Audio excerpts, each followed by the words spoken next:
Today I'm going to be reviewing Comfytemp's knee massager with infrared. I didn't even know this was a thing. I guess infrared can really work. I had to look this up because I'm like, is this true or is this kind of gimmicky? And it looks like there's actually research behind this. Now inside you got the infrared. Now I'll play a little video in the background of me having this on my knee. It fits on your knee. Now if you want to lay it flat, it's bent. So it's not really meant for that. You do kind of have to have it bent, or you can wear it around walking in the house and stuff like that, which is actually really nice. What else is really cool? It's got an app. I mean, everything has an app these days, but you can control it from your app. A little bit easier from the app. Otherwise, you can do everything from here. There's the infrared, there's power on, and here's the vibration. And then if you hold it down longer, that'll get you the intensity, and same with the infrared. So it is a little noisy if you put on the massager.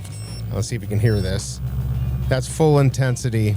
1, 2, and 3. You do about 15 to 20 minute sessions. Now, what I read is you have to do this over a period of time. They talk about doing it over 4 weeks, 20-minute sessions. Like I said before, on the infrared lights, if you have it up high, you will start to feel heat. So just keep that in mind. This does really well on Amazon, 4.5 stars, 326 reviews. It's an Amazon choice, and last month, 4,000 plus of these were bought. Just blows my mind. I hope this review helps, and I'll see you next time.